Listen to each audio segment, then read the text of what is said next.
ନାହିଁ ନାହିଁରେ ଚାଲିଛି କେନ୍ଦୁଝର ଜିଲ୍ଲା ଯୋଡ଼ା ଗୋଷ୍ଠୀ ସ୍ୱାସ୍ଥ୍ୟ କେନ୍ଦ୍ର। ଡାକ୍ତରଖାନାରେ ନାହାନ୍ତି ଆବଶ୍ୟକ ଡାକ୍ତର କି ନର୍ସ, ରୋଗୀ ସେବା ଠପ୍। 30 ଶଯ୍ୟା ବିଶିଷ୍ଟ ଡାକ୍ତରଖାନା ଉପରେ ଦୈନିକ ଶହ ଶହ ରୋଗୀ ନିର୍ଭର କରିଥାନ୍ତି। ହେଲେ ଡାକ୍ତରଖାନାରେ ନାହାନ୍ତି ଆବଶ୍ୟକ ଡାକ୍ତର, ଫଳରେ ଗୁରୁତର ରୋଗୀଙ୍କୁ ଅନ୍ୟତ୍ର ରେଫର କରାଦିଆଯାଉଛି।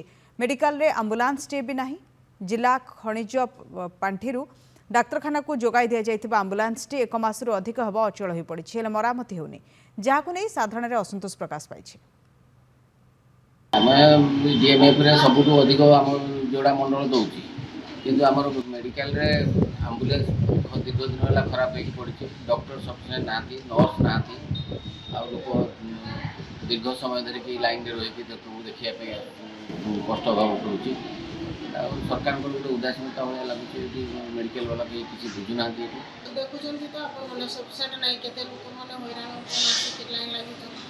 ଆମ୍ବୁଲାନ୍ସ ବି ନାହିଁ, ବହୁତ ନିଜେ ରେଫର କଲେ ନିଜେ ଆମ୍ବୁଲାନ୍ସ କରିକି ଯାଉଛନ୍ତି ଆଉ ଗାଡ଼ି ଫାଡ଼ି କରି ଡେଲି ତ ଦେଖୁଛନ୍ତି। ଏଠି ବି ବେଶୀ ଧାନ ହେଲା ତ ସମୟ ହେଇନାହିଁ, 10ଟା 11ଟାର ପରେ ଆଉ ଲୋକ ପୁରା ଭିଡ଼ ହେଇଯାନ୍ତି, ଡାକ୍ତର ନାହିଁ। जोड़ा ब्लॉक रो 19टा पंचायत यही मेडिकल उपरे निर्भर करती। आमर मेन जी डॉक्टर रहा कथा से डॉक्टर एठी टोटाल नाहंती। एठू सरकार आमर कोटी कोटी टंका राजस्व नौचंती, किंतु आमर दीपतल अंधार यही एरिया रे आमर कोनोसी सुविधा सुजोग नाही।